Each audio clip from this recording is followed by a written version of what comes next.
lie. Most young men are single. Most young women are not. Young men have fallen faster than any demographic in America over the last 40 years. It's a different world now. Like, we don't need men the way that they used to. Nobody needs men! The future is female. Men and women are drifting further apart, and society is crumbling because of it. A fascinating debate has broken out about the value of marriage. You've kind of got the trad-con versus red pill thing. This men's rights crowd that sometimes just goes too far the other way. You need to stop acting like grown boys and infants and actually become men. Marriage is a bond, and it's a sacred bond. It's a machine designed to extract resources from you. Now many of the red-pilled have taken the position that it's bad for men to get married.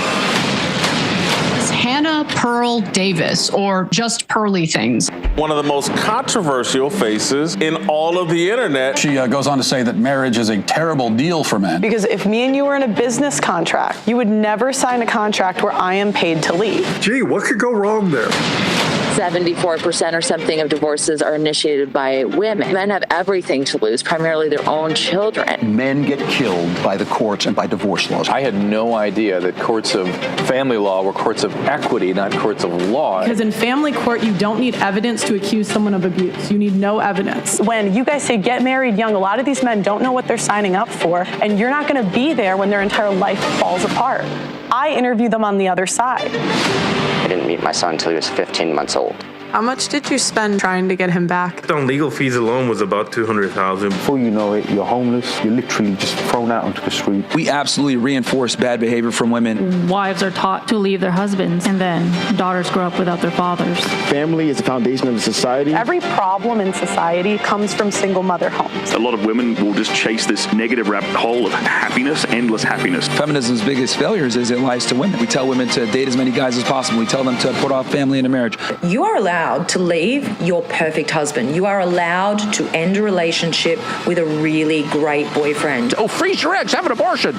What? You're evil. I don't think there's anything else in life that we actually ever go into preparing to fail. Right. Like, if you have the mentality of this is going to go wrong and be pessimistic, naturally the outcome is going to be that it's going to fail anyway. Yeah. It's self-sabotage. And that's the thing, like, women are so willing to leave marriages because they're not happy. This is not about happiness. The most important thing is the children. And the problem is we have a modern society where it's me, my feelings, leave when I feel like it, instead of doing what's best for the kids. This myth that we live in an age of male privilege. Where's my male privilege? They think, well, men have all the rights. They have all the power. Privileged patriarchal system that we have. Why doesn't our society care about men's rights? I have no friends. No wife and no social life. Men are alone in this situation. Men are homeless. Men are thinking about eating guns. I've seen so many men on the brink of suicide, and they didn't do anything wrong. How are you equal if the men are the ones that have to fight and die to defend the country? The men are the ones that build and maintain all the infrastructure. Women are helplessly dependent upon men. The so-called deaths of despair from suicide, overdose, or alcohol, 3 times higher among men than among women. Culture is telling men you are no good. You got to get your act together. I think men have failed themselves. What kind of a man are you? What kind of a woman are you going to attract? If men are in trouble, so are women. Everybody knows this is a huge problem, but nobody wants to admit it. Every single woman at the table said they wanted a man. 500K. 500K. 300K. 200K. Am I crazy? Everything is really set up against you to fail as a man. If men make less than women, women don't want to marry them. So you know who wants more economically and emotionally viable men? Women. I don't want to be an independent woman anymore. I don't want to be a strong, independent woman. I'm over it. When is it going to be my turn? Where are we meeting the men that don't stop? I can't keep having these same conversations. The only simp here is you, Pearl. You simp for men. I think you said for women. She's a provocateur. She says stupid stuff, but Pearl is right about this. It's already happening. It's just not out in the open yet. Now it's just hookup culture is going to be our fairy tale ending because men don't want a wife and women can't find a husband. The future, if everybody follows your path, is there is no future. We go into population decline, and our economy goes into decline.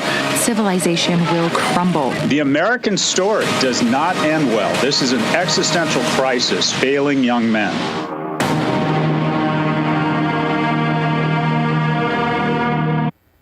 What is up, guys? Welcome to another episode of Pearl Daily. I am your host, Pearl, and today we are going to be talking about Modern women are addicted to holistic medicine, but before we get in the topic today, I want to give a shout out to one of the simps on the internet that really keeps me employed. By the way, before I get into it, if you guys do want to donate to the divorce documentary, the link is the second link in the description, so feel free. We can't finish it till we get to roughly 100K when we're at $26,000, which is awesome. Thank you guys so much. But we got to get to about 100K in order to finish the documentary. Okay, so I want to give a shout out to a man on the internet that is keeping me employed. Not everybody is capable of being a super simp. Most men can't do it.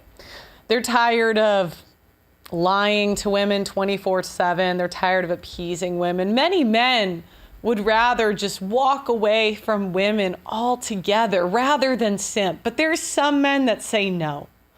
I must simp. I need to simp. I need to get laid, and I will be a super simp in order to get there. So this man has dedicated years of his life. So I'm going to give you a little preface. I do think that this man has a very intelligent, very smart guy. But as you guys know, you can be very intelligent and smart and be a super simp. That doesn't stop you from the simp. You can't, you could be the president of the United States like Obama and super simp, right? It's not necessarily, he's got great political takes at times. But he did get bamboozled. He did. Now, I'm not against men. I'm gonna take off my headphones for a second. I'm not against men taking an unfavorable deal if that's what they want to do. But what the difference is the super simps. If a non-simp marries a 30-something-year-old woman, he says, bitch, first date you're putting out. And you better earn my commitment. You better kiss my feet and do whatever I say, or I'm just going to go get a younger, hotter. I know a woman like that, okay? She was in her mid-30s. And when she met her now husband,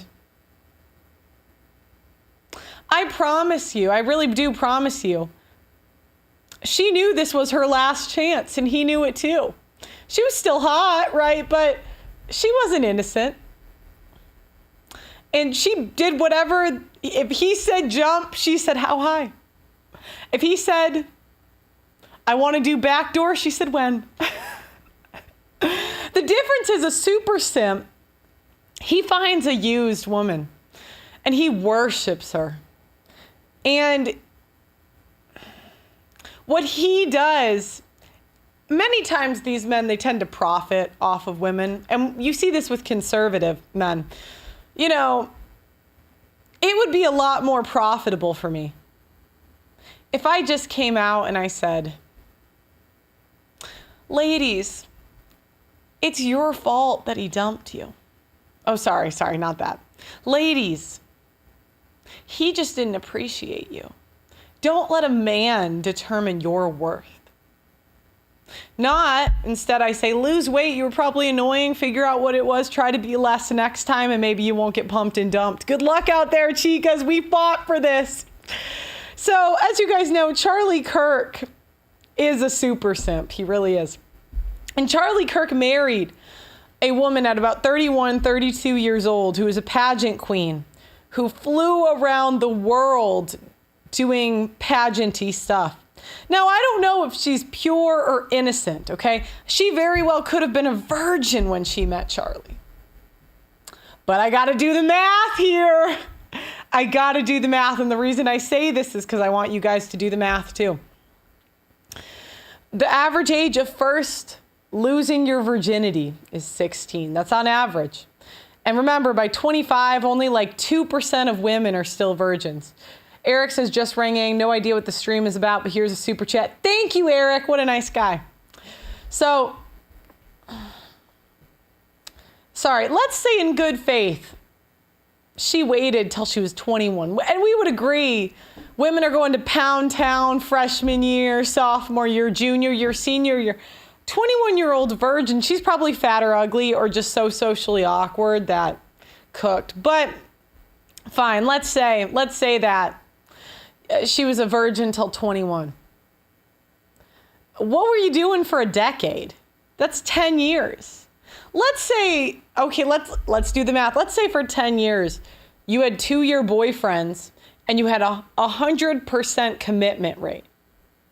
Which, let's just be like accurate, unless you're like, she was a pageant queen. But remember, if a guy can get her as a pageant queen, he can get other pageant queens. So the women that those like level of attractiveness are dealing, like the women those men are dealing with, the beauty is common, right? Because anyway, so 1, 2, 3, 4, 5, 6, 7, 8, 9, 10. So that's 5 at least. At least. Nobody's pure if you've gotten your back blown out by 5 people. But the thing is, with Charlie and his wife, they got to build the brand.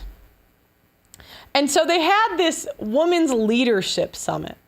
Now, I don't know why conservative men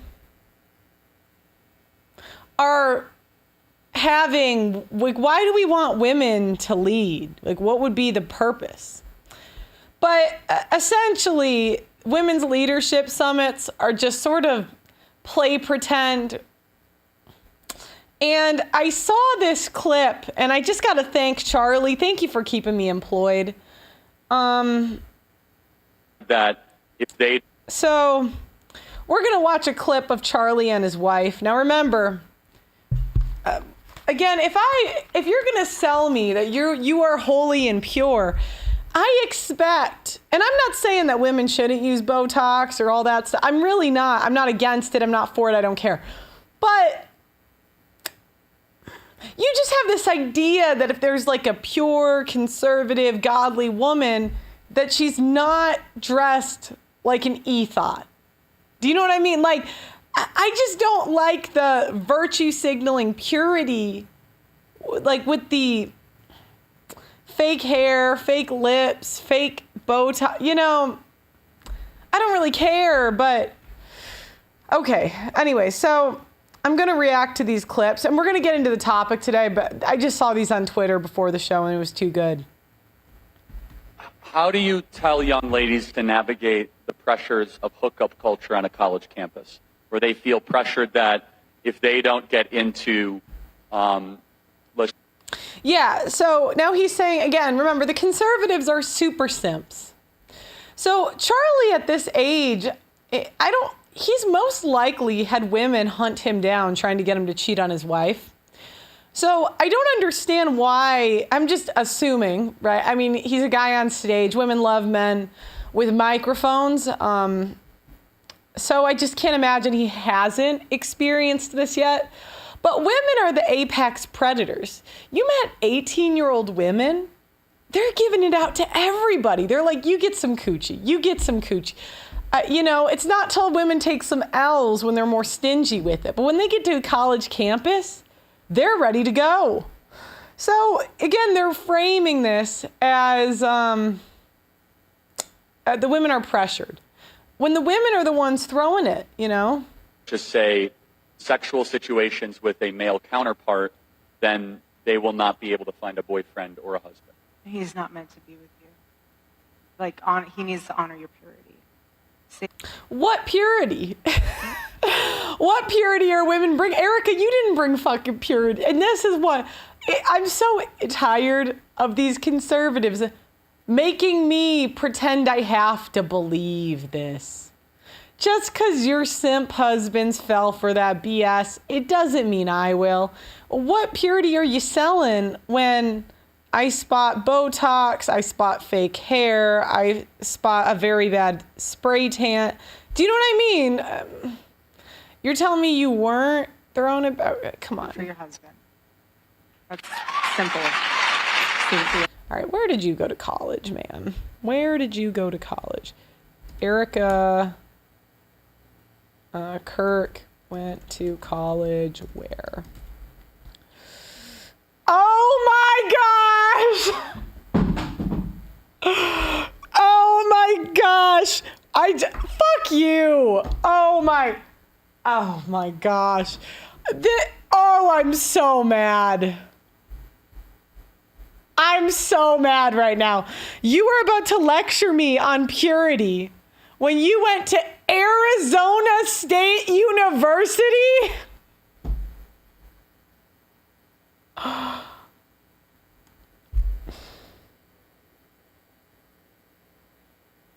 I am pissed. Shut the fuck up. Oh my gosh. How do you... Bruh. Here's another one. Blaze a trail of glory. So my mission for all of you after you leave here, please go confuse the culture. Confuse the crap out of it. I don't even know if I'm allowed to say that, but confuse them. Go and confuse them. Do not conform to it. Let them stare at you. Let them write the meanest Instagram comments. Let them wonder, let them whisper. And while they're doing all of that, because that's just noise, build your family. Go raise a family. Go build a life of holy defiance. You met Charlie at 32, Erica. And you went to Arizona State University. And if I Google this woman, hold on, let me see what pictures come up. I know there's one of her in like a half-naked bikini. I've seen it before. If they got rid of it, these people have money. They might have scrubbed it by now, but I have a screenshot somewhere. Erica Kirk, what is it? Pageant. But, oh yeah, see, do you guys not think that I can Google this stuff? Like, you're giving me a lecture on purity? Truly? Really? Come on.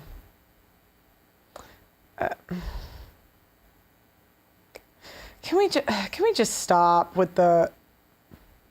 Go love your husband. Go love your babies. Go teach your children how to blaze a trail of glory. Go lead in truth and go be the light. You don't have time for their noise. Don't seek their applause. It's not even worth it. Not even worth it. Go fulfill your purpose. Because you just need Jesus. That's all you need. So while the world is watching, heaven's cheering for you. Cheering you on.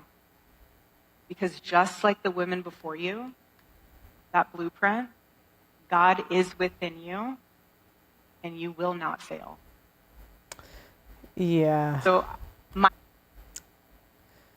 okay, now the Israel stuff. Oh, here's another one where they're selling... Whenever you feel that... now it's again conservatives selling women. They're going to be young forever. Here we go. Oh no, hold on. You need to go viral for this on Instagram. You're falling behind. Whenever you feel that, I want you to say out loud, I don't care if you're looking at a mirror, I don't care if you're writing it down. I want you to say, I am not behind, I am becoming. Do not feel like you're running out of time. The enemy loves to make you feel like you're running out of time, but you can always have a career. It is not going anywhere. LLCs will always be able to be created. But children... You did the same thing. You waited because you wanted to be a model. I don't blame you. You got to fly over the world. You got to go party at ASU. I don't blame you, Chica. But can we just stop pretending this isn't what it is? Family, your husband, marriages, that is not a renewable resource. That is not. Don't delay the eternal for temporary, and do not sacrifice the sacred for the secular. It is not worth it. Okay, I'm going to react to these full things this week. They do love this alternative meds, astrology, yoga. After being in Eastern Europe and London for a bit of time, spiritual is just a bit much for me. Then we got Alex Clark, another e-thought. Whatever. Okay. I'm gonna react to a lot of these because this is just too much. Thank you, Charlie, for keeping me employed. Thank you. I do appreciate it. Okay. So welcome to another episode. Today, we're going to get into the actual topic. Modern women are prideful, selfish. So much so that nobody can tell a woman anything. Not their husbands, not their family members, not doctors. And this pride has led many women to honestly believe that they know better than the experts, especially when it comes to medicine and the healthcare field. Too many women are foregoing the advice of conventional medical practitioners to practice some kind of alternative medicine, to the detriment of themselves and their children. Crazy diets, yoga, herbs, teas, acupuncture, and strange spiritual practices are ways that modern women avoid treatment. If you go on social media, there are way too many influencers pushing this garbage to women, especially mothers. Nothing gets me more mad than seeing a young woman pass away from something that could have been treated, but if they just would have went to a real doctor and got real treatment. This is a problem that is only getting worse, unfortunately. How many women and children are going to have to pass away until something is done about this? So, Amanda Lewis, a TV personality, says that cancer has spread after she decided to keep her tumor. The former talk show host has reflected on her decision to go against her doctor's recommendations for a mastectomy after her 2020 breast cancer diagnosis. I thought I had this. Former MTV Ananda Lewis has shared that breast cancer has metastasized and she is now in stage 4. Lewis, 51, previously shared that she had been diagnosed with stage 3 breast cancer in a 2020 Instagram post, saying that she'd refused mammograms for years due to fear of radiation exposure. But during a roundtable discussion on cancer with CNN's Stephanie Elam and CNN's anchor Sarah Sidner, who was diagnosed with stage 3 breast cancer early this year, Lewis shared that she went against her doctor's recommendations for a double mastectomy following her diagnosis. My first plan was to get the excessive toxins out of my body. I felt like my body is intelligent, and I know that to be true. Our bodies are brilliantly made, Lewis explains. I decided to keep my tumor and try to work it out of my body a different way, she shared. Looking back on that, I go, you know what? Maybe I should have. So this is her. Elam explains in a voiceover that Lewis pursued homeopathic remedies as well as medication and radiation and better sleep and diet. While she says Lewis improved for a while, last year the MTV alum discovered her cancer had spread.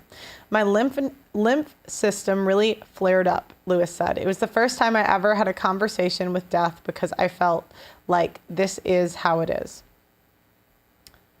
I was just like, fudge, man. I really thought I had this. I was frustrated. I was a little angry at myself, and I said, man, listen, I know you're coming for me at some point, and I don't want it to be now. And if you could just wait, I promise when you do come, I'm going to make it fun for you. I literally had that conversation laying in my bed. I couldn't get out of bed for like 8 weeks. Sidner shared that her diagnosis made her seek more joy in life, while Lewis reflected on her decision not to pursue the double mastectomy, saying, my quality of life is very important to me. I want to be here, so I had to do it in a certain way for me. Meanwhile, my 51-year-old CNN anchor who underwent a double mastectomy in May said that her cancer diagnosis made her realize, I want to be here, I want to thrive in a way I've never thrived before. As Elam shared an Instagram post about their conversion, I'm forever grateful for their willingness to have this conversation, to fully open up for the world. If we could just get one woman to get their mammogram because of this conversation, that's a success. I want everyone to live long, healthy lives. So there it is. she likely could have survived this diagnosis. But instead, she chose to do this wacky voodoo stuff, and now she died. Here we got another article talking about her death. Amanda Lewis, former MTV and BET host who publicly shared her breast cancer journey, dies. Amanda Lewis, the former MTV and BET host who became a beloved television personality in the 1990s with her warmth and authenticity, has died. She was 51. Her sister confirmed Lewis's death in a Facebook post Wednesday. Lewis had been battling breast cancer. She's free and in his heavenly arms, Emery wrote. Lord rest her soul. Lewis, a San Diego... Can you guys stop making this full screen? Just make it like half. Made a name for herself on hosts on BET, a team summit, which tackled issues facing youth and featured community leaders, entertainers, and politicians. She landed big interviews with Kobe Bryant, Tupac Shakur, and Louis Farrakhan, and the First Lady Hillary Clinton, which earned her an NAACP Image Award. After a few seasons, Lewis took her talents over to MTV in 1977. She was a host and VJ on MTV Live, Hot Zone, and Total Request Live, a daily top 10 video countdown show. Lewis told the Associated Press that she felt some backlash after moving from BET to MTV. I wouldn't say in a strong way because I think most people who are my fan base at Teen Summit understand that growth is necessary, she said. One of the main things we dealt with on a consistent basis was the underlying themes of the show, that you've got to get out there and live your life. Okay, so, I mean, this kind of just reiterates the same story. Lewis said doctors recommended a double mastectomy, but she opted for alternative methods. She eventually realized this was the wrong measure, but became an advocate for the up-to-date mammogram checkups. Okay. We got a woman who wants to stop chemo for her child and give the child alternative treatment. So not only do women push these crazy alternative medicine things on themselves, right, and put themselves in danger, they also put this on their children. Jax is investigating your rights following a call from a local mother with a dying daughter. I'm Tanika Hughes. I'm John Bachman. She says DCF is threatening to take her daughter away from her because she wants to discontinue chemo and use natural remedies for her child. Action News Jax Ben Becker is live at DCF. Ben, you're pressing DCF for answers and looking into the rights that parents have. John, that's right. You know, parents often believe they know what's best for their families, and that's been a big crux today in this discussion I've been having with this family and also with DCF, but often DCF has different ideas. Breakfast brings the Cleveland family together, but they worry cancer and DCF will tear them apart. When you look at these pictures, what goes through your mind? Sadness, like I want to be able to help her. Jessica and Mike Cleveland's 4-year-old daughter, Michaela, has stage 4 cancer. She was diagnosed with Wilms tumor in June of 2018, the most common type of kidney cancer in children. The tumor was removed after a long hospital stay, but the cancer came back in March of 2019. What was it like when you first found out that she had this? I was shocked. I was devastated. I didn't even know what to think or how to feel. Michaela has been through multiple rounds of chemotherapy and radiation, but her mother wants to seek a natural remedy. It's because her prognosis isn't as good this time. When she told doctors no more chemo, she received a visit from a DCF caseworker. She said that she is being advised to tell me that if I don't take my child to chemo, that they're going to take all my children away from me. Not getting the chemo could fall under DCF's definition of neglect. According to DCF, neglect includes when a child is deprived of, among other things, medical treatment. You're the parent of the child. But in today's world, you don't own the child. Doug Carson is Action News Jax law and safety expert. He says DCF has broad authority, and in some cases, it doesn't even need a court order, which puts parents in a difficult spot. It's a hard choice for a parent to make. And I'm not so sure everyone agrees that the Department of Children and Family Services knows best. I went to DCF, and later they sent me a statement that reads, there are multiple factors involved when it comes to making decisions on whether or not to put children into protective custody. As for Cleveland, what's your message to DCF? they need to mind their business unless somebody is actually being harmed, because she's not being harmed in any way. All right, John, so I spoke with a local... Now, look, I think that's a tricky... When does the government pick if they intervene with a child? I don't know. My point is more, these crazy women push these alternative treatments onto their children, and what tends to happen is the kids are the ones who suffer. All right, here's another. Natural health doctor, basically. Okay, here we go. Doctor, basically a holistic doctor that offers me an alternative way of supporting whatever medical issues I'm having within my organism so that I can avoid getting sick and going to the doctor. And basically what she does is she does a whole body scan. It's actually really cool. It's kind of wild. So are you guys going to want to pay for these full body scans? Yep. That this is how it's done. It is so extremely cool. She can just tell everything that is wrong with you at any point of your body. If you're having any ailment, any issue, she can offer you an alternative way to heal it through supplements and other methods. So I've been doing that, and guys, every single time I leave her office, I have like a whole bag that weighs like 5 pounds full of stuff. Let me know if you guys want to know everything that I have to take. I will gladly share. But it's just wild, and she gives you a whole schedule of when to take it. And honestly, a lot of my issues have gotten so much better.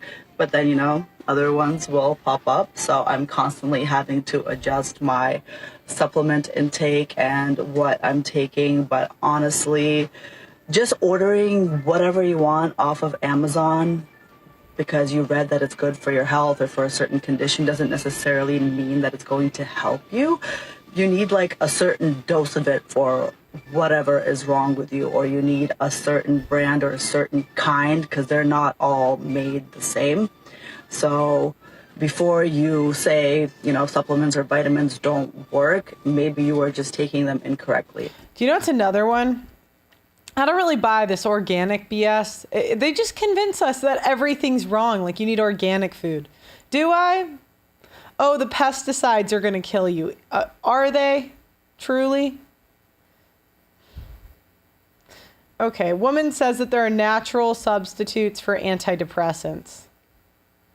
This one I kind of agree with. I got to agree. I don't know about the Okay, hold on.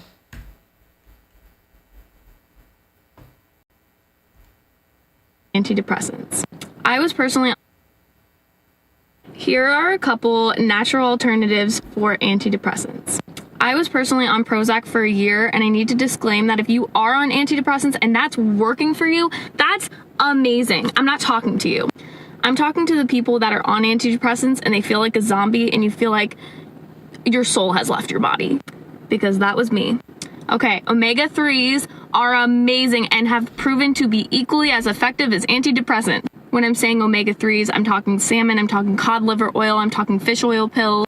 Saffron has proven to be equally as effective as antidepressants. Exercise has proven to be equally as effective as antidepressants.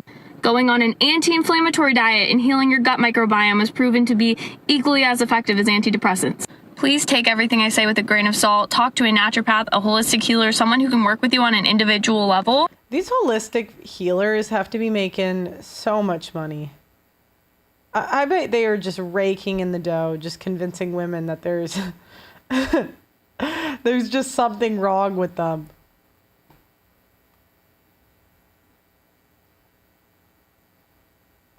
Okay. Diagnosed when I was 34 years old. There's no doubt in my mind that I have it. Hold on. Sorry. You know, Doc MPA, you said this mouse, the same thing happens. Okay, I have ADHD. I was diagnosed when I was 34 years old. There's no doubt in my mind that I have it. Hey, I'm also a mom with ADHD, late diagnosed too. I've been on Vyvanse, and Vyvanse worked the best for me. Instead, there's this. When I was in college, they just gave Vyvanse out to everybody. It's a supplement. but it worked better for me than literally any other ADHD medication I've ever tried. And it doesn't make me feel anxious. It doesn't make me feel like I'm going to jump out of my skin or more irritable or lose my hair. You should really check it out. I highly recommend them. Okay, let's see what's next.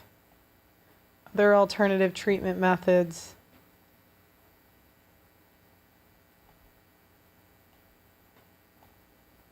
I was diagnosed when I was 34 years old. There's no doubt in my mind that I have ADHD.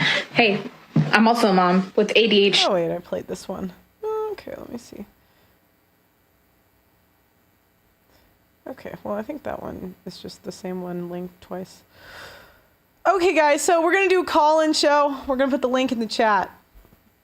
Did your mom ever try some other treatment for a condition you had when you were young, when she should have taken you to hospitals? Have you ever dated a woman that was into alternative medicines, and what was the craziest thing you saw her do or take for a treatment?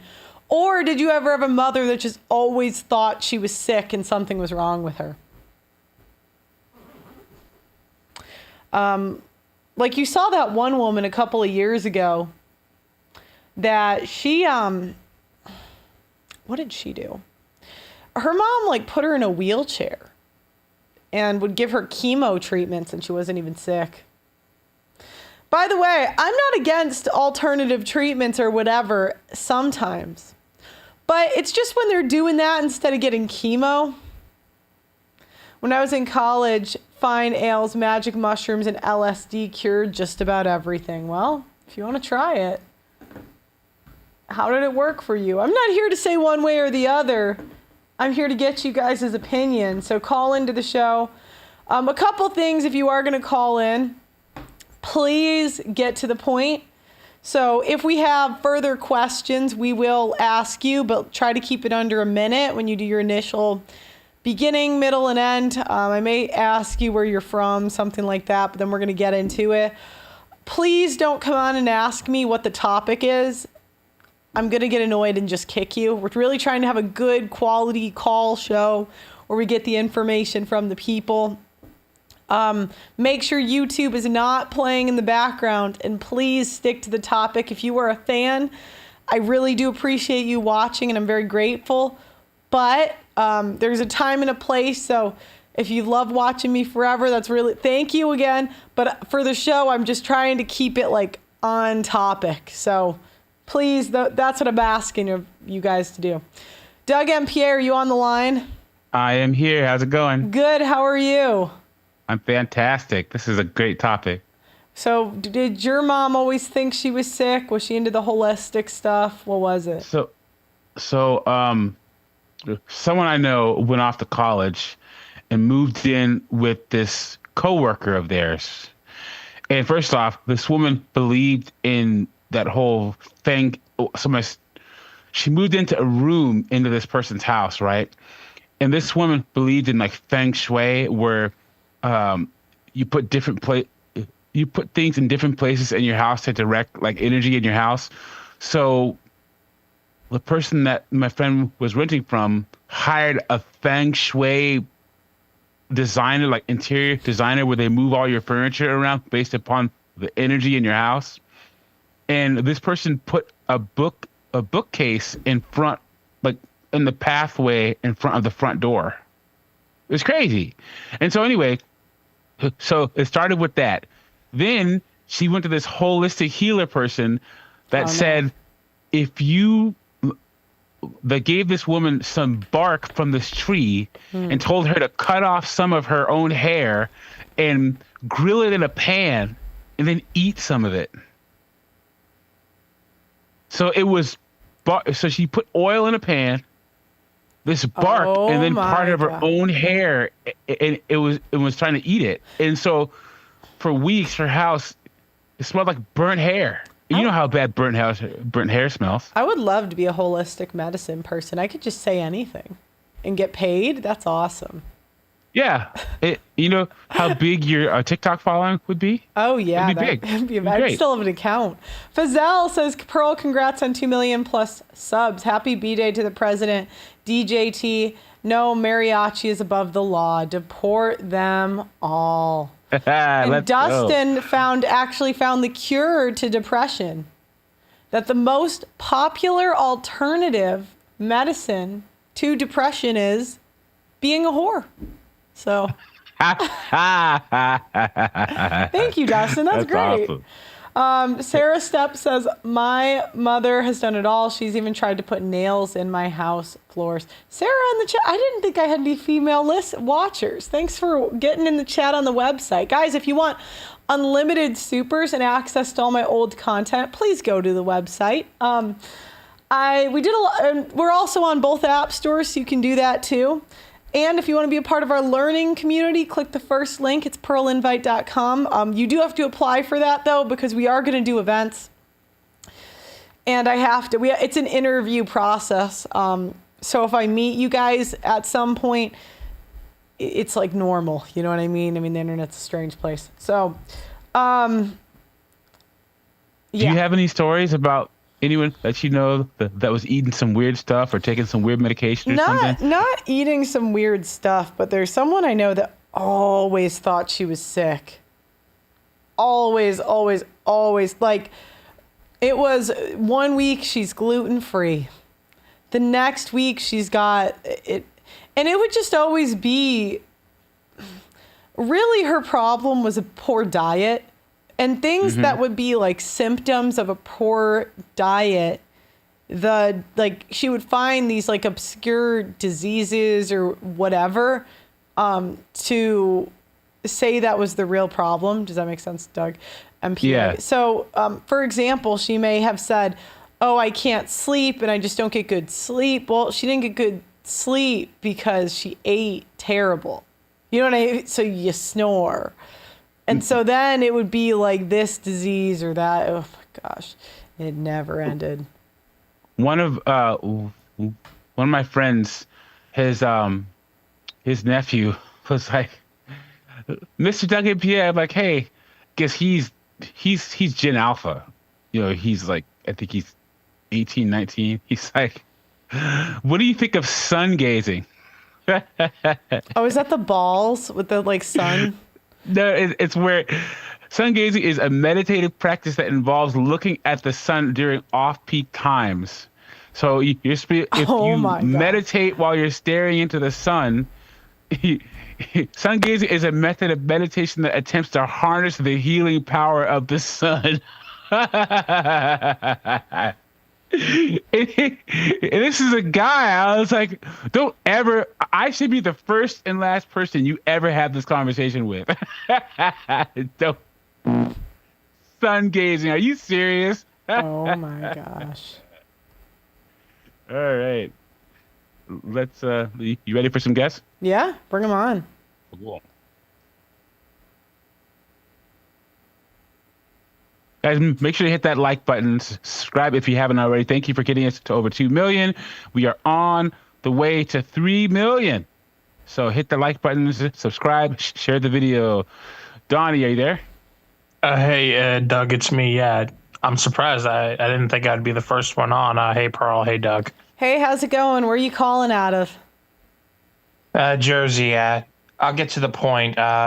The topic was this whole holistic medicine craze stuff. I guess it all falls under the whole appeal to nature fallacy where natural means good, man-made must be evil and oppressive and capitalistic. And I mean, it's majority of women in this craze, but not just women. Like, I guess the worst example would be Steve Jobs. Like, his inspiration for Apple fonts and art and stuff came from that hippie dippy go to India alternative movement.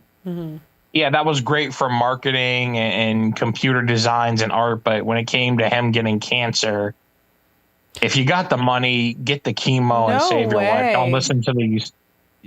Did you know that? I didn't know that. I didn't know that killed him. I had no idea.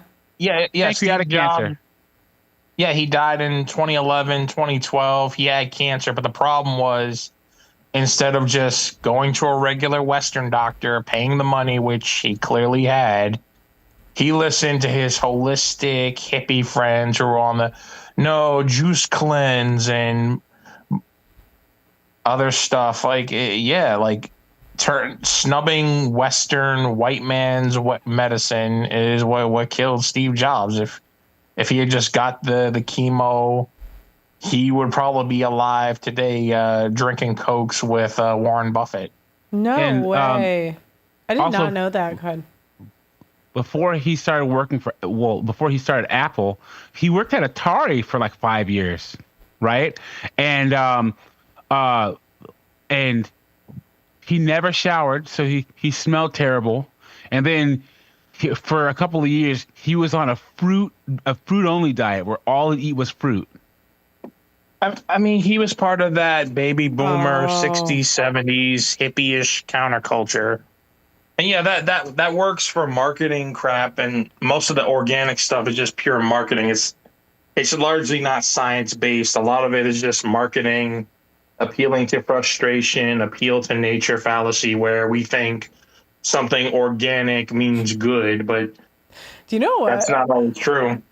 I used to just I don't know, this kind of gross, but I used to just chop up salmon and like eat it like raw, like sushi or whatever.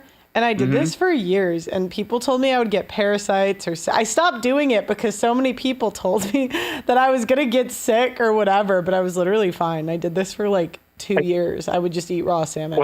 Was it the good salmon or the gas station salmon? I mean, it was good. It was like good salmon. Like it was from like Jewel or like a grocery store, but it wasn't like sushi grade. And I was fine. Okay, I'll wrap it up because there's other people probably on the line. But I just got through watching King of the Hill, and I saw the one when Dale Gribble was selling bee stings. You know, he had bees that almost killed him. But he was at this booth at some organic farmer's market, and some dumb, liberal, trendy white woman, I guess they exist in Texas too. They're like, how many bee stings can I get for 150? He's like, the going rate is 12. It's like, that's such a good deal. But I mean, men are into this stuff too, but it seems like so many women just love that stuff because they want to feel earthy, or they just hate modern academic capitalist society. But I want to split because there's other people in the chat. Thanks for having me again. Bye. Thanks for calling in. Always good to have you, man. See, Donnie, he sets the gold standard. Comes in here, drops some truth bombs, deuces out. Yeah. Yeah, that was great. Okay, yeah, keep going. Cool. All right, we're gonna bring up. AJ, are you next? Wait, AJ, are you there? Hey, what's up, guys? Can you hear me? Yeah, I can hear you. How are you? Hey, really fast. I know a guy whose brother's wife went to, instead of medical school, she's an ND. She's a naturopathic doctor and not a medical doctor. So she spent all this time, they put off having kids and everything, gotten like $230,000 in student loan debt, right? And then once they started having kids, wanted to stay home. So he had to work all these extra hours as a lawyer to pay off the debt, buy a house. And then she figured out that she didn't want to do naturopathic medicine. So now she's a nurse. What? Wow. Are they still in a whole bunch of debt or no? They like just managed to pay it off, and their kids are like almost like all grown. But yeah, so she spent like all these years doing the naturopathic thing. I went to some private school, had almost $250,000 in debt, and then stopped working, and then now she's a nurse. Wait, she got $4 million in debt? No, $250,000. So like $250,000. Oh my gosh! Why didn't she just take the money from these fat women that go to these places? Because I guarantee that 90% of the time, it's not that it. Come on, it's their diet. Like 90% of the time, it's you eat too much sugar, you drink too much wine. Stop doing that. You'll feel better and walk more. Yeah, but there's all this trendy stuff on TikTok now, also, and witchcraft now. That witchcraft is the fastest growing religion with young women now. So it's a combination of like all these witches on TikTok and all the and I don't know if you guys want to look into this, but all these chicks that claim they have the cure for the hurt dirt, you know? Oh, I've seen those. Oh yeah, that's right. Alternative cures to STDs is a big one too. Oh no. Oh no. I just want to tell a story. Have a good one, guys. Okay, bye. Yeah. God. It's a minefield out there. Yes. Well, they'll make it more complicated than it is. Most health is just common sense. Like eat less sugar, eat less carbs, eat more fruits and vegetables and meat. And you'll probably feel better. Like, you know, if I've ever had a health issue, and I've never had anything crazy, but it's always the consequences of my own actions. Do you know what I mean? Like every person I know with like a liver problem drinks too much.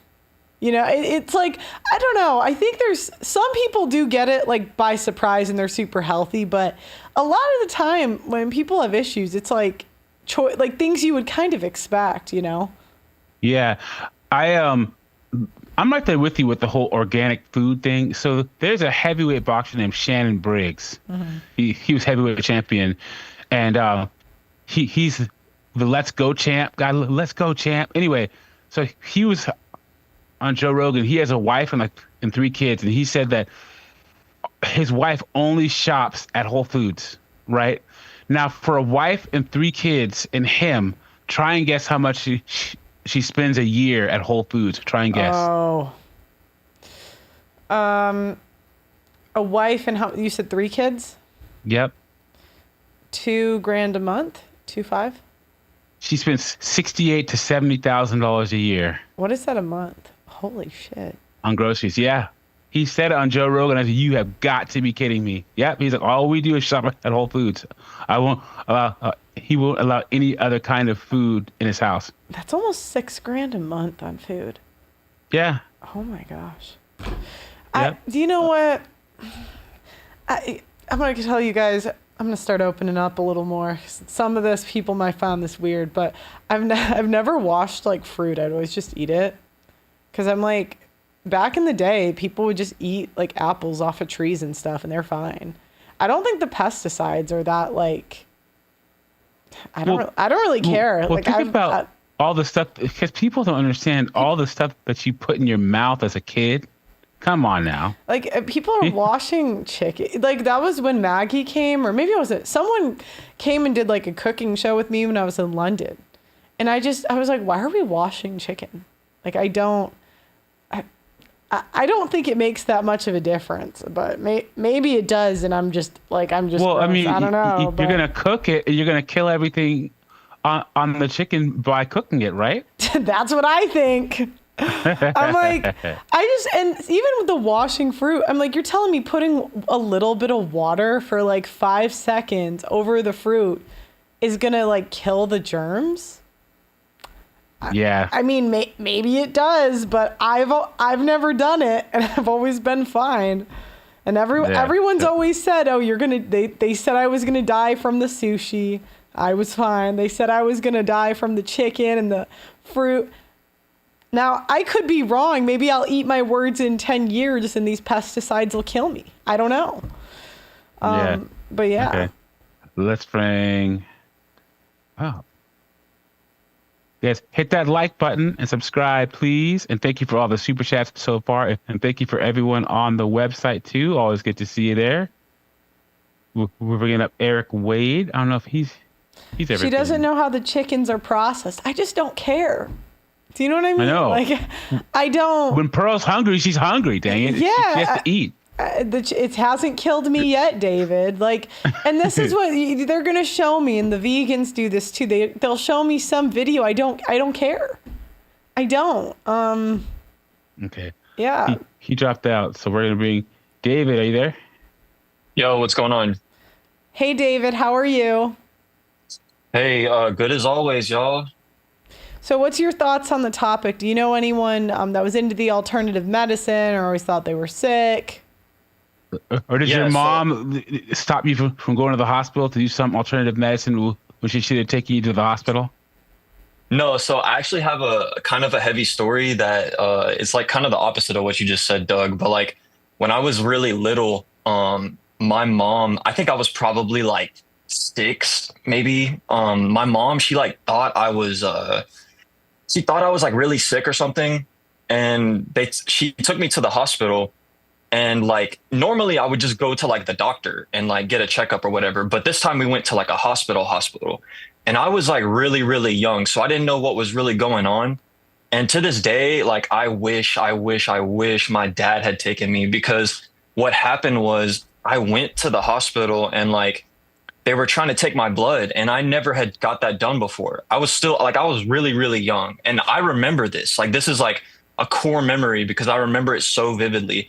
They strapped me down into this hospital bed, like literally strapped me down. Cause I was like, you know, like I didn't know what was going on. And they were like, oh, we're going to take his blood. We think he's going to freak out or whatever. And blah, blah, blah. They strapped me down and they started doing all this stuff. And I'd pass out. Like I just completely passed out. And all I remember was like, my mom was like laughing. Like she wasn't like trying to like help me through it or like anything. She was just laughing. And like that memory stuck in my mind so hard. And I think to this day, that's why I have this like vasovagal syndrome, where like anytime I go to the doctor and get blood drawn or like get a shot or something, I immediately pass out. Like it's completely involuntary. Like I have no control over it. And I've looked into like hypnotism and stuff like that, but nothing works. Like even to this day, like I'm like terrified of that shit. And I think it's because my mom, like, she like imprinted this memory into me and like made it to where I'm incapable of dealing with these types of things. You know what I mean? Like if it had been my dad there, he would have been like, you know, toughen up, blah, blah, blah, you know, told me to do the right thing. But instead my mom's just there laughing. So I think that's probably a negative thing. It's not really an alternative medicine story, but I don't like stuff touching my feet, and like I always wear socks except for when I'm you know at the beach or in the shower, and like I always wondered why. We grew up poor while my parents were going to school, and my AJ, who is on here, that's my twin brother in real life, and so we grew up poor, and we lived in this really poor neighborhood while my parents were going to school, and we used to run around barefoot a lot. And I remember I stepped on a glass bottle and broke a bunch of glass into my foot, right? And so we didn't have the money to go to the hospital. So my mom took a sewing needle and like a sharp edge and dug the glass out of my foot, dude. Yeah. Hell no. And I had a bunch of, because I broke the glass, and then I jumped up, and then like I stepped. You know how you do you jump up and down with your feet. Anyway, so I stepped on the glass multiple times, and she had to dig that glass out of my foot. And I think that's why I always have socks on my feet. And I don't like anything touching my feet to this day. Yeah, man, it's those core memories. Like when you're young, like those memories get imprinted on you, and like they actually do. Like I see people in the chat saying, oh, you're being dramatic. It's like, no, dude, this is real. Like you can look this stuff up, man. This is like scientific shit. Like I wish that it wasn't this way. I wish we could, you know, get rid of our childhood memories that, you know, and they usually involve women. That's what I've noticed is like any type of like traumatic experience typically involves women or your mother instead of your father. Your father actually, so true. Yeah. Sorry, I didn't mean to laugh, but it's like, it's so true. But it's so true. Mom like, says, traumatic. The Pharaoh mom says, my dad was an alcoholic and got drunk one night and made me pull one of his teeth out. I was like 10 years old. Oh my God. Yeah. Unless your dad's like doing like, you know, like illegal stuff, you know, and like actually harming you, it's typically going to come from your mother, because what happens is like a lot of the simp fathers, they just let the mothers do whatever they want. And the mothers are just going to, you know, run free with whatever dumbass idea they have. And like in my case, my dad was like barely around because he was working all the time and shit. So like, you know, my mom, whenever it came to me and my sister, like it was like 99% just us hanging out with mom.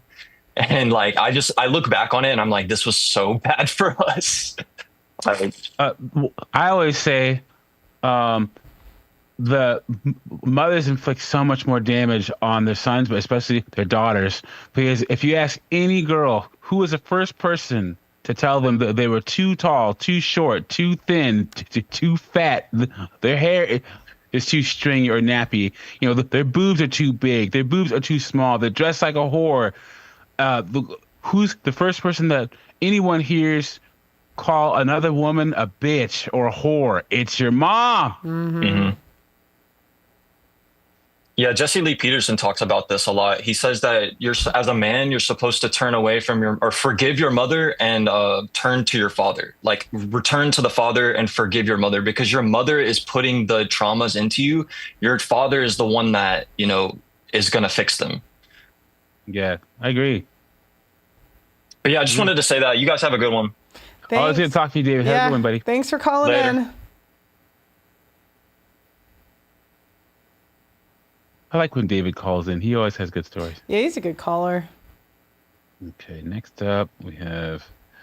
We've had a good run of like good callers recently. Next up we have Will is coming in. Will, you're on mute. Are you there?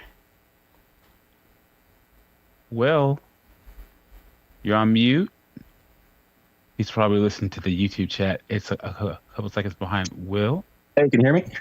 Yeah. Hey, yeah, I was listening to the stream. Sorry about that. How are you? I'm good. Long time, first time and all that. Yeah. So what's your thoughts on the topic? You got a story for us? Yeah. About a girl I was trying to date in 2023. So 2 years ago now.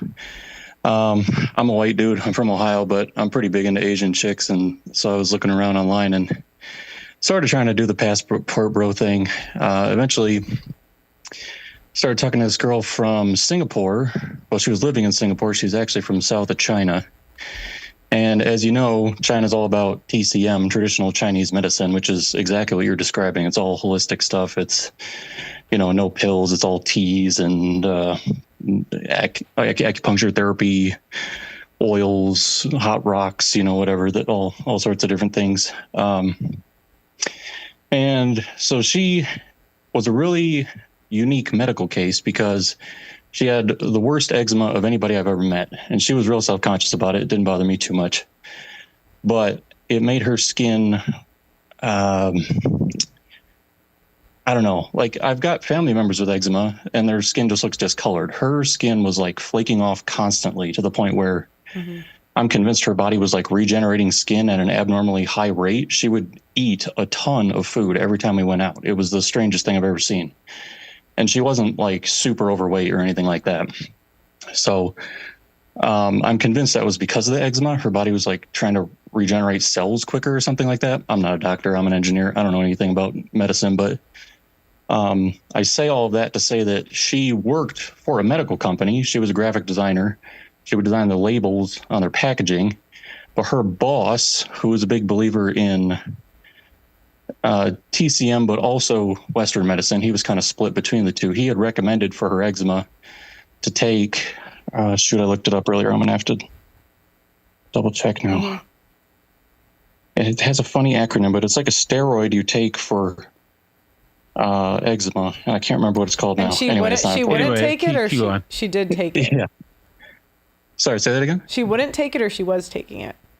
The boss recommended that she take it, and she agreed to do so. Okay. And the problem was that when you take the steroids, if you have extremely severe eczema to begin with, it'll make it worse because it's a steroid, which kind of makes sense. I don't know why it's sold as a cure, but in any case, if you get a flare up, you get like crazy bad depression. Your life is over. It's like genuinely the worst thing that could possibly happen to you if you have the super bad eczema to begin with. So she tried it. All of that happened. She had a massive flare up. She was like down and out for months and months. She like couldn't even function.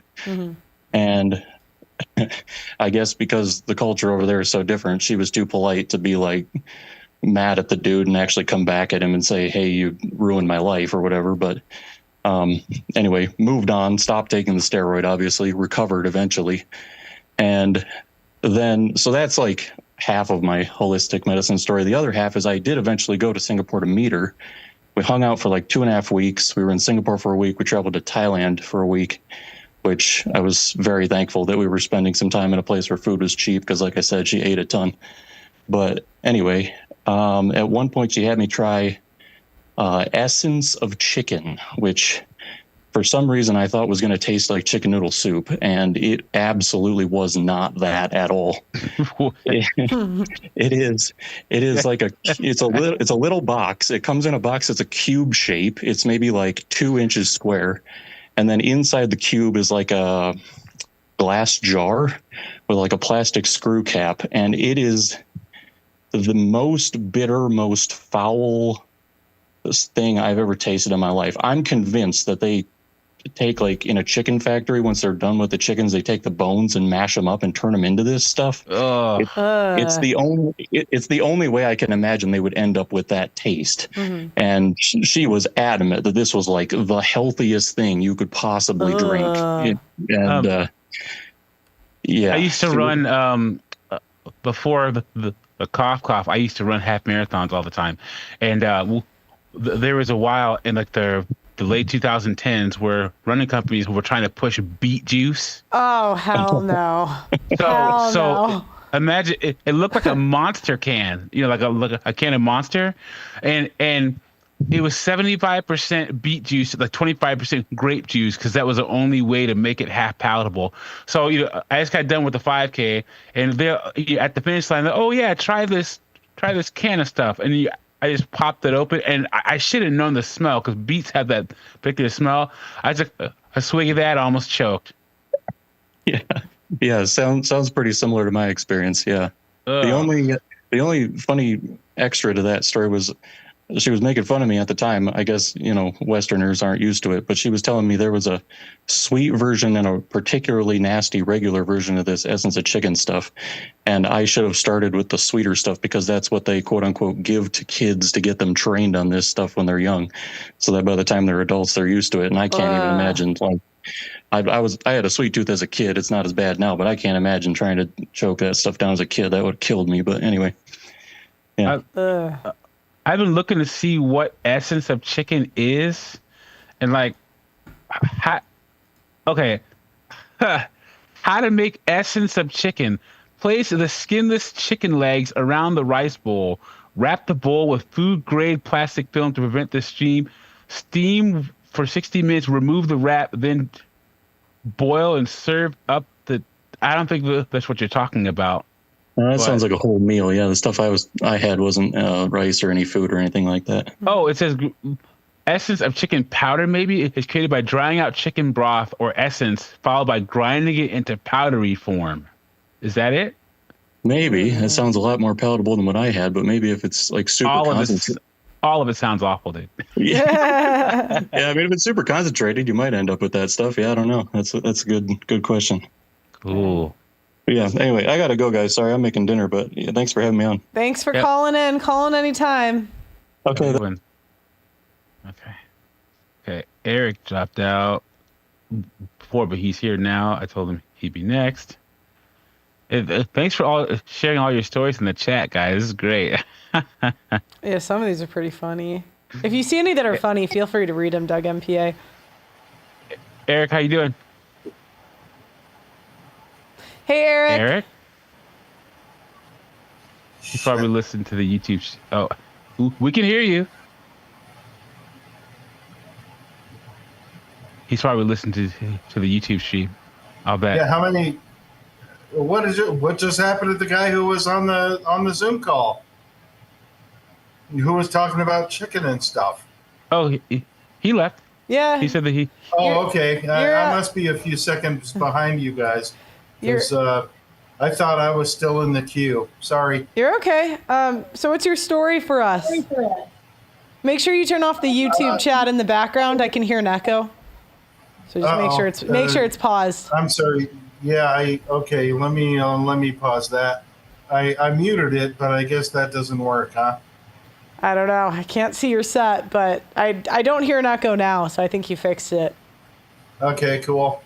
Yeah, I live in Sedona, in Arizona, which I mean, this place, everybody is so wealthy that they just thrive on luxury beliefs, right?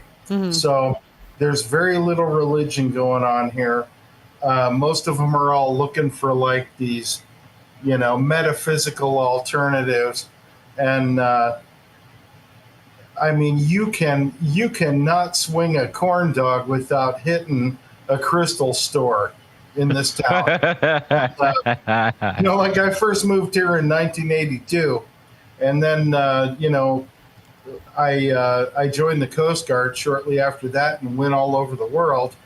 Meantime, my entire family moved here. So when I retired from the Coast Guard, I was like, God, I guess I got to go back to Sedona and, spend, whatever their twilight years are, with my parents and stuff. But the thing is, my impression of the whole metaphysical,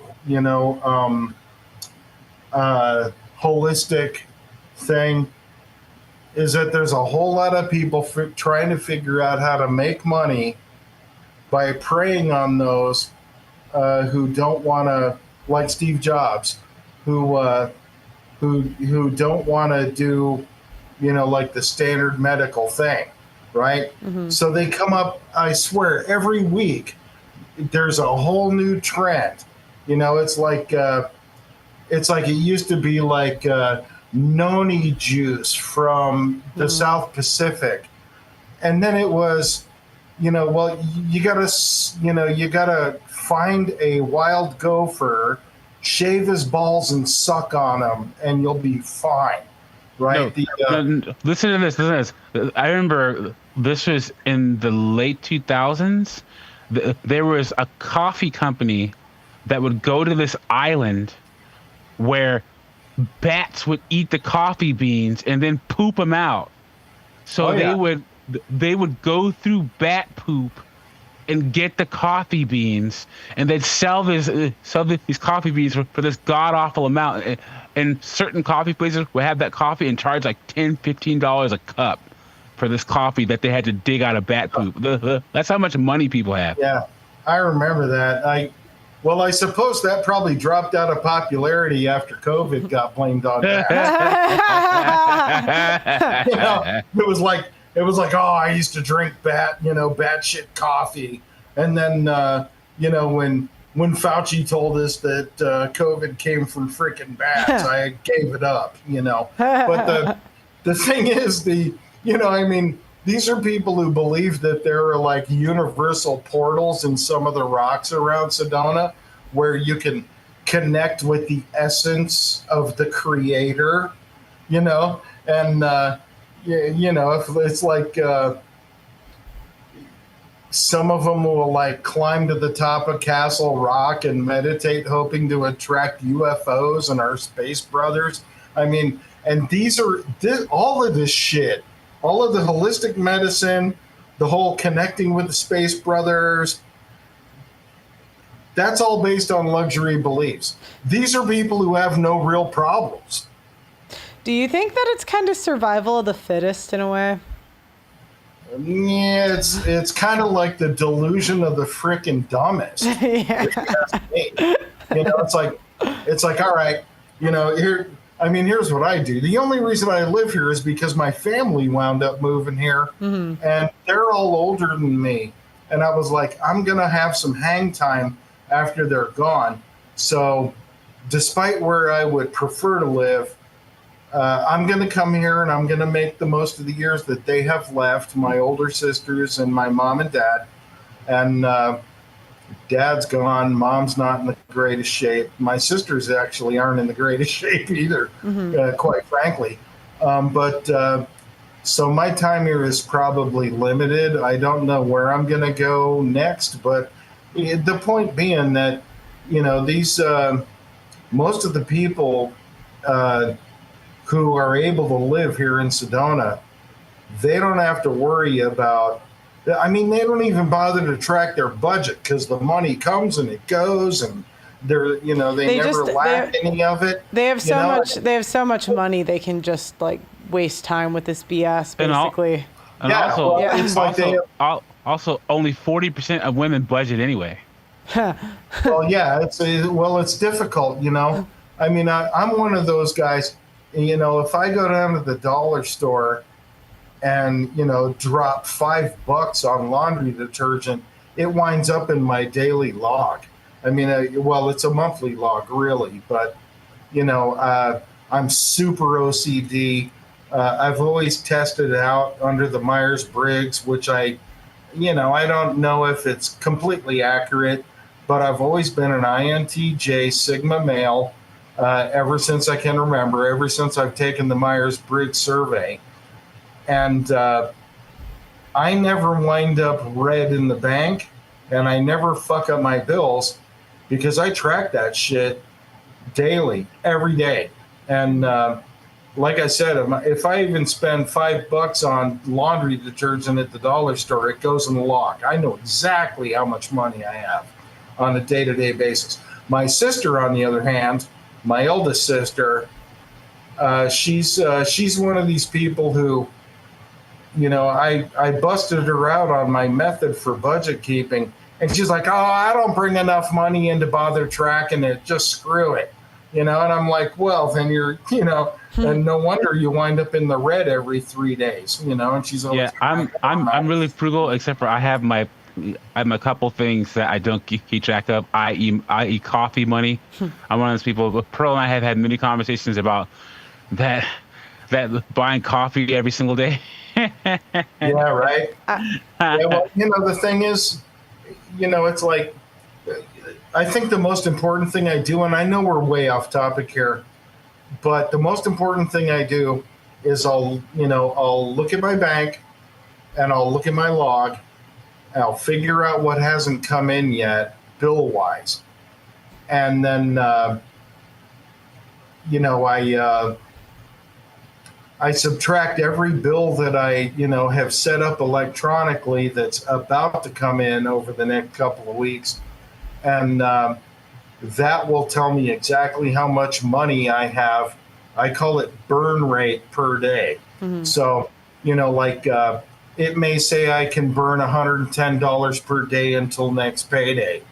So I'll probably only spend at the most $20 to $40 a day, except when Pearl's on or Christine Grace Smith is on or Alexander Grace, and I have to cough up some fucking super chats. Yeah, keep doing that. You know that Pearl put Christine Grace Smith on, right?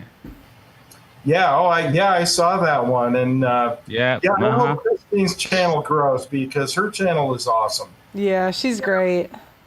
I'm really happy she's been doing well. So. Cool. Well, she's like you, Pearl. She's one of those rare voices of reason on YouTube. Yeah. And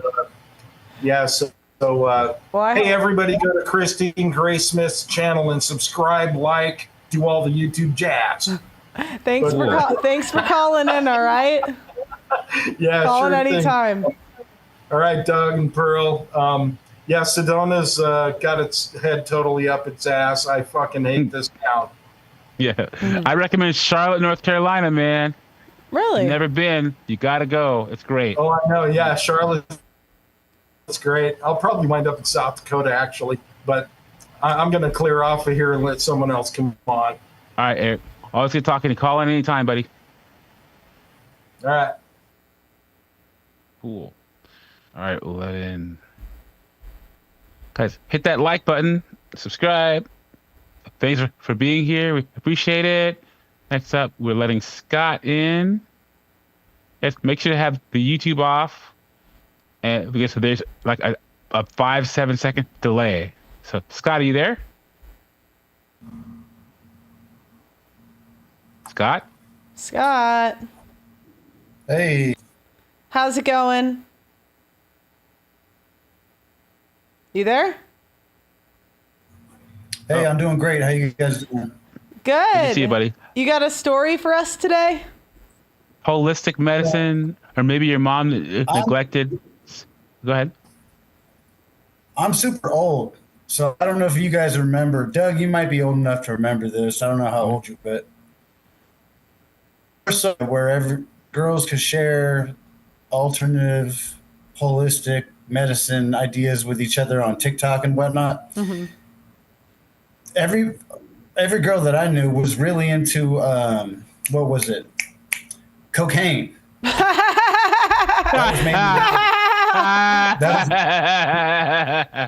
was mainly what they used to try to make themselves feel better.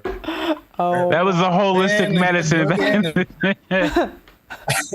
That is not what I was thinking he was gonna say. Thing.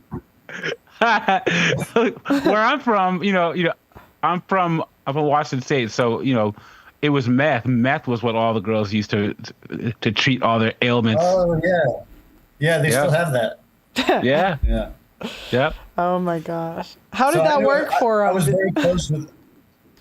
I was very close for several years with a woman who was vegan because she had been convinced that was, the best possible way for her to be like a healthy person to stay out of the hospital and all that kind of thing. Mm-hmm.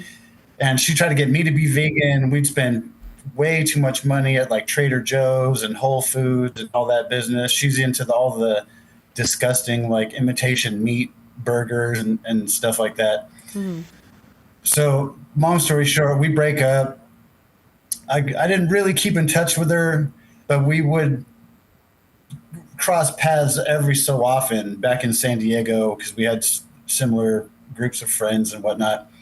And about a year and a half after we broke up, I ran into her at the gym, and she's telling me this story about how she was just getting really sick and everything. So she went to the hospital, and they did a full like blood test panel type of thing on her, and the doctors convinced her that she was all fucked up because she was vegan and she didn't have any iron in her blood.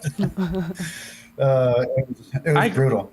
I could never be vegan because of bacon, and then you're gonna laugh, but the Burger King Whopper. Like every other fast food burger I could leave behind, but every so often I go to Burger King and I don't get anything. I don't get the French fries or anything. I just get a burger, I get a Whopper with cheese and bacon, no onions, cut in half, and just have to eat it every once in a while. Dude, that's fucking disgusting, Doug. Hey, you know what? hey, you know what? I eat 7-Eleven food. I eat those. Oh my God. I eat those Monterey Jack chicken taquitos on the roller. I eat that stuff. I eat tuna fish sandwiches from 7-Eleven. So you gotta know who you're talking to over here. you are a fucking real man, bro. I'm not hating on you at all. I don't need anything like that. I make all my own food. I bring lunches to work. Like I bring a George Foreman grill to work at my job and plug it into the welding machine that I use all day on my lunch breaks and cook steaks and shit like that. Like I have enough experience knowing people in food service jobs where like I don't ever let anybody else make my food.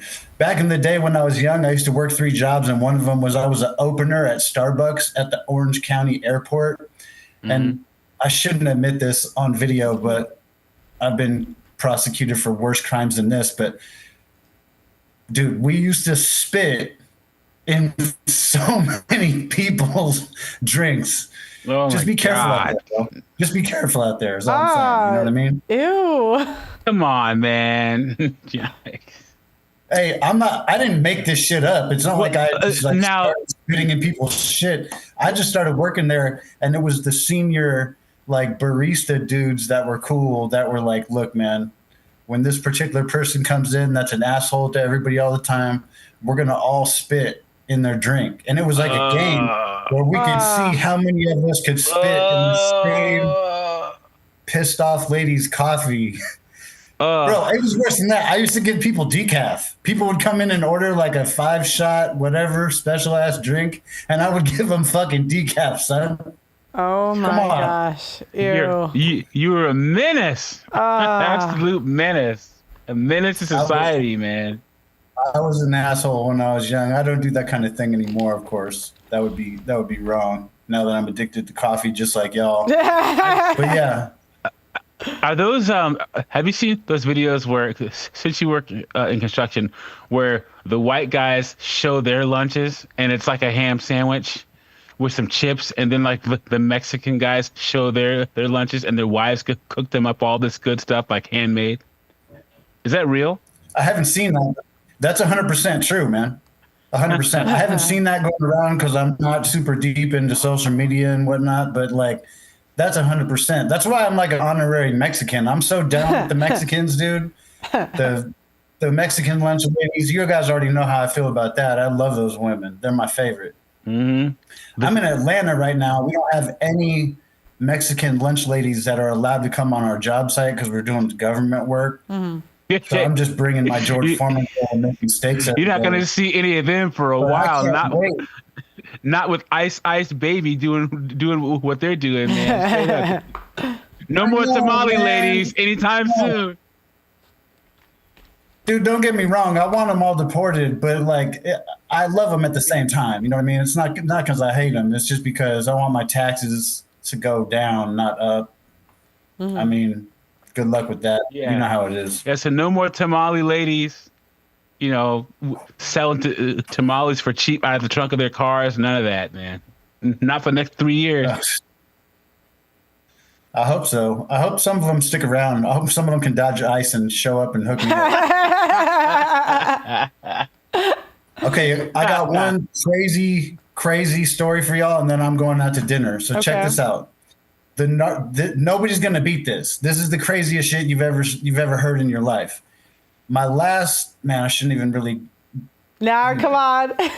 the last woman that I was with, we're having a baby, and she got convinced by some podcasters on YouTube that the best possible, most healthy thing that she could do to replenish her own status of being a whole healthy woman after she gives birth to a child is to save the placenta from the baby. I've heard of this. And you know what I'm saying, right? And make tea out of it or eat it. Yeah, yep. Yeah, she was gonna make placenta smoothies, bro. Ew. This shit's real. This shit's real. There's podcasters out there that are into like astrology. I don't care what. And then they convince him not to. Shit. And then they convince him not to take drugs when they give birth. I don't care. I'm getting drugged up. Mm-mm. Dude, I told you guys before, but we had this baby in our own. I delivered the baby. Oh wow. Yeah, we had the baby at home. She just like invited her homegirls over that are like these like farmer type ladies. Mm-hmm.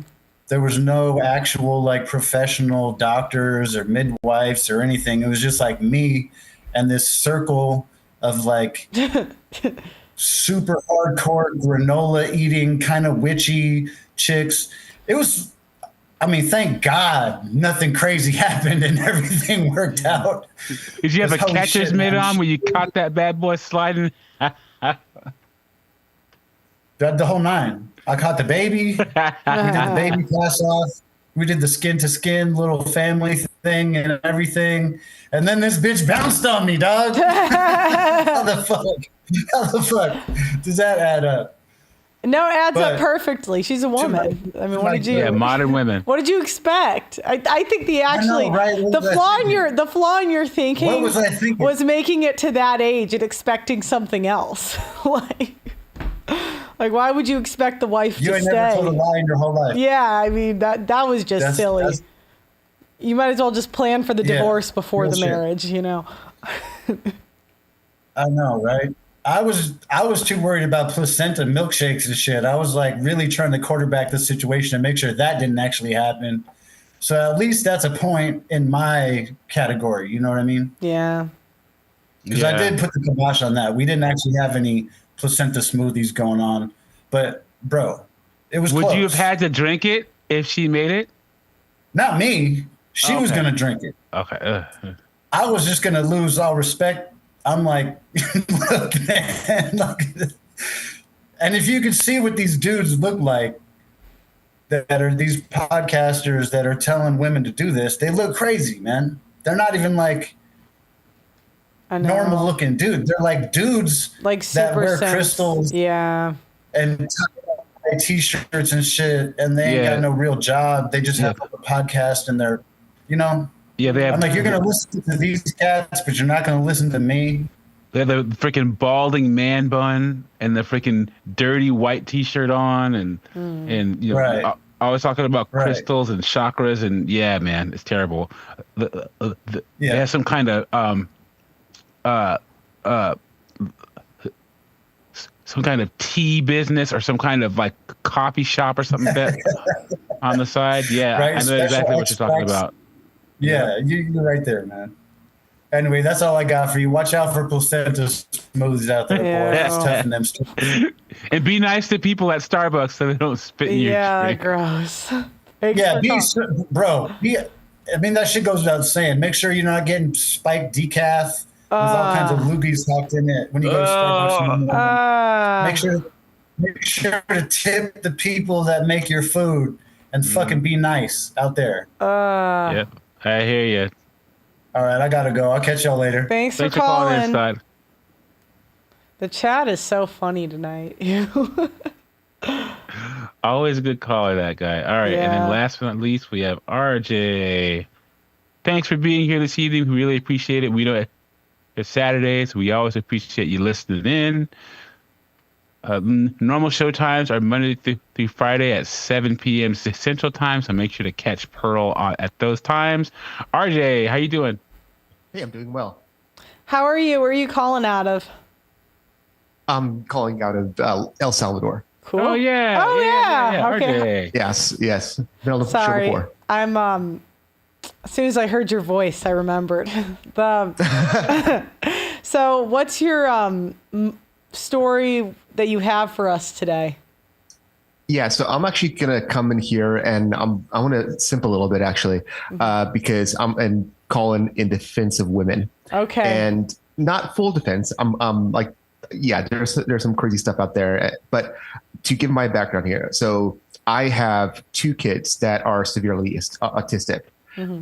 My oldest son, today is his 10th birthday, and to get you an idea of what I mean by severely autistic, he doesn't really communicate. He has a couple sentences that he uses out of context. So he'll say words, but the words have little meaning. He needs constant help with eating and even going to the bathroom.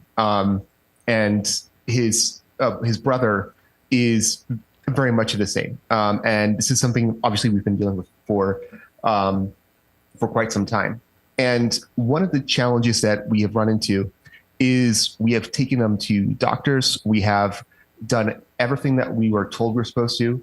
We did what we were supposed to do based off of what the doctors told us to do. And every single medical intervention that we have received has backfired on us. So some good examples is my wife, she would be taking, I believe it was Tylenol while she was pregnant. She was told this is perfectly safe. This is a safe one for women. And then it's been more recently, it's been said, oh no, actually Tylenol may result in autistic symptoms in your children. We would take them to therapy, and they would use this feeding therapy. And what they would do for feeding therapy is they would basically put a piece of celery on a plate and I'd say, and tell my son, all right, I want you to pick up the piece of celery and just kiss it. And he would go and grab it and bring it to his mouth and like maybe just barely kiss it. And if you just brought it up closely, didn't even kiss it, they would give him Skittles. And so he would come out of therapy just wired on like just completely wired from all these Skittles they're giving him, but he's not actually eating any celery. He's not eating any food. And we actually never it was a big problem because, he got really good about eating Skittles. And I mean, I think most people can agree Skittles is really not the best thing for, I think he was like 5 years old at that point. So they're not a great thing to be giving a 5-year-old, especially one who is malnourished and is anemic and has all these other gut issues on top of things.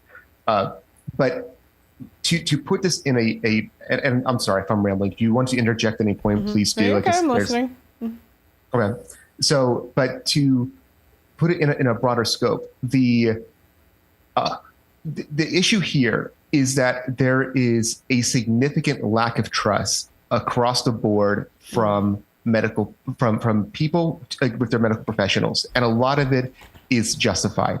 Another good example I have is we wanted to get some genetic testing done because we wanted to see if there was this genetic mutation that may result in some autistic symptoms, and there was a misdiagnosis of one of our sons. And we asked the doctor, hey, can we do genetic testing? He said, absolutely no problem, we can do that. And I said, okay, well, are you going to test for this particular genetic marker? And he said, yes, we will test for that, but we're not going to tell you what the results of that test are, because there's people online who sell these pills for like $50 a month, saying that if you take these pills with this genetic marker, it's going to cure your son of autism. And we don't want you to go and waste your money on stuff like that if it does come out positive. Now, I understand their position on this, but if I was spending $50 a month on pills that were placebo, and the result was my son stopped having autistic symptoms, he became a normal child, it was having fun, did all these things that normal kids do. I would not care if I was spending $50 a month. I wouldn't care why it was working. I would just say, here, take my money, because whatever's happening, I don't want to jinx it. I don't want it to break. And the fact that they're saying, no, we're not going to give you this information because we are trying to help you make financial decisions that's not their financial decisions to make, is a big problem. And again, this to expand, I'm not going to go too into this because it's a massive rabbit hole, but a lot of this comes down to just the way that the insurance companies and the way the medical system is set up in the United States. Because I've been living outside the United States for over 3 years. I lived in Europe. Things are very different in the way people approach medicine in Europe. And I think this is the big root. Obviously, it's really bad when you have situations where kids die from these decisions.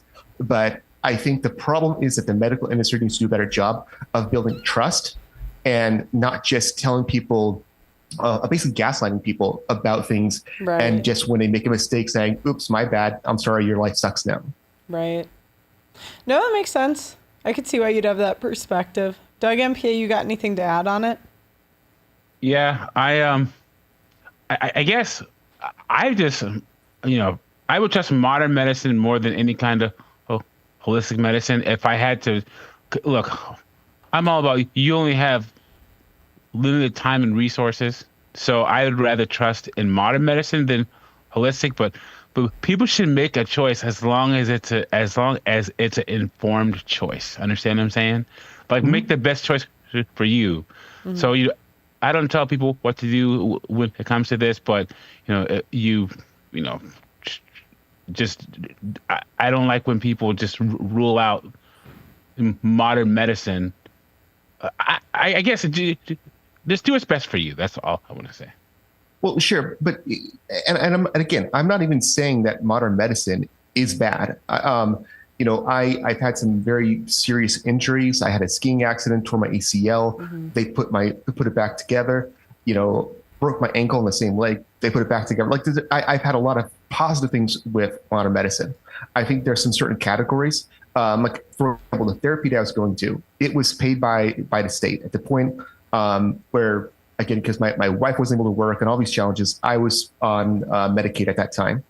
And Medicaid was covering the cost of this therapy. It was the only way we'd ever be able to afford the therapy in the first place, because the therapy, it was going to cost like about $120,000 a year, I think is what it was. Again, we're doing an hour for 2 kids every single business day.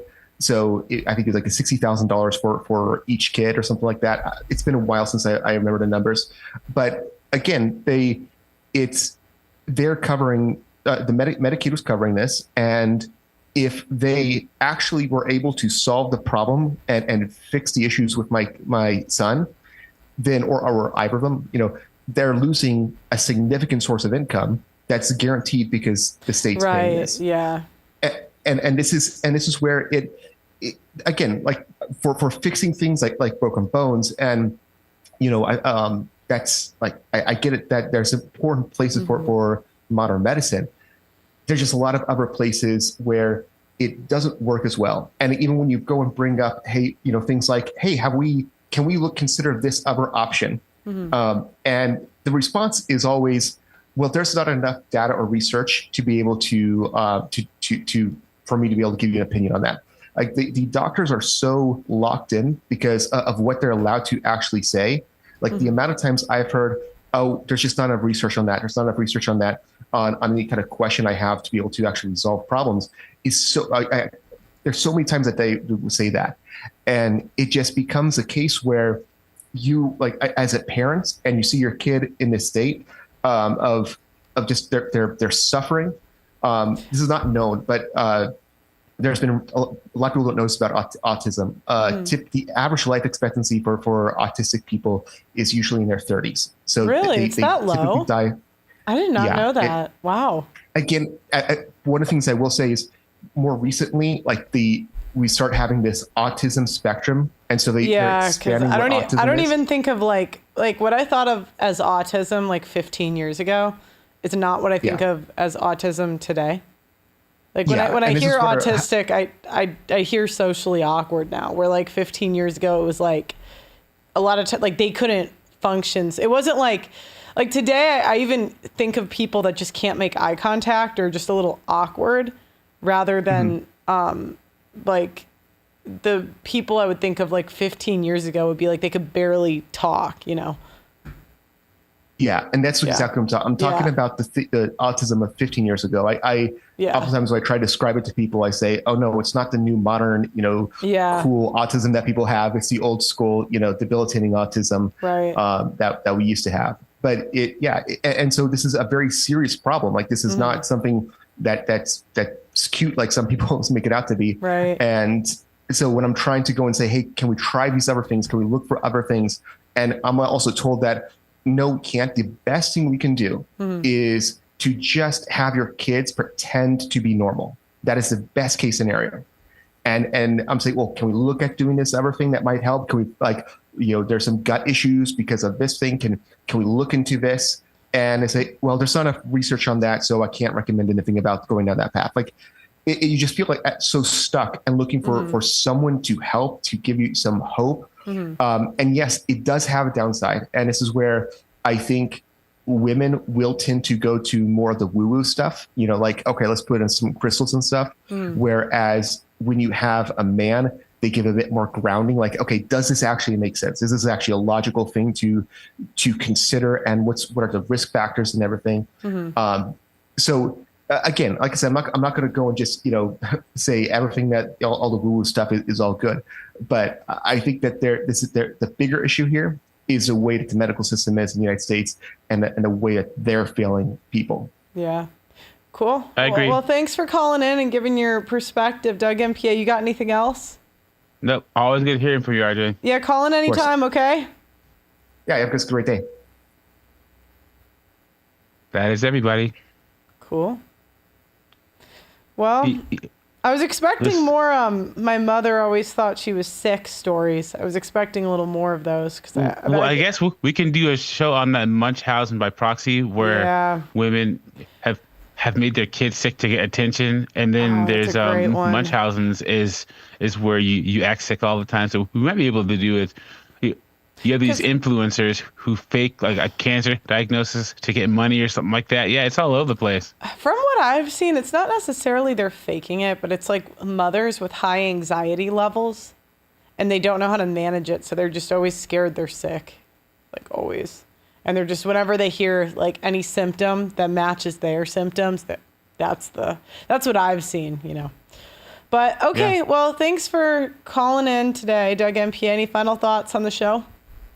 Yeah, I mean, guys, seek modern medical treatment. I mean, it's medical practice, but we want you all here as long as possible. You know what I'm saying? This whole thing, like Ananda Lewis, I'm going to keep my tumor. And then all of a sudden, she's like, man, I really should have got a double mastectomy 2 years ago. Yeah, well, now it's too late. Yeah. You know, look, I mean, I think I want to be alive. I don't want to die anytime soon. So do whatever you can to keep me alive. Dang it. Yeah. I don't know. I think alternative stuff. Maybe early on you can try that, but if I have cancer, I'm getting chemo. If I give birth, I'm getting drugs. Fuck you guys. Yeah. I shout out to all the natural moms out there. I'm not joining you. Yeah. I had a friend who they had 2 sons. Yeah. And the first birth was natural, and then the second birth she had drugs.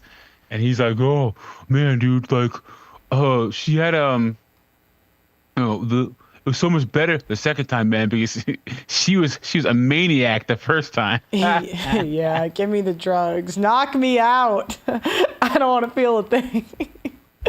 Okay, well. And then what was that you said the other day? Who said that? If birth was so painful, why do women keep doing it multiple times? Yeah. But that's it. That's all I got. All right, guys. My final thoughts are that I'm not against holistic prevention. I actually think that's the best way to put it. I'm not against reasonable holistic prevention, such as eating clean, eating healthy, working out. I think that's fine. But generally, if it's more complicated than that, like we're worried about the microplastics, the water, look, I know people that are in great shape and they drink microplastics and they're fine. So I'm not against reasonable prevention, but I think if I get cancer, I am getting the chemo. Give me the drugs. Give me whatever you got. All right, guys, thanks for watching. If you got any topic suggestions, put it in the comments. Please like the video on your way out and subscribe to the channel.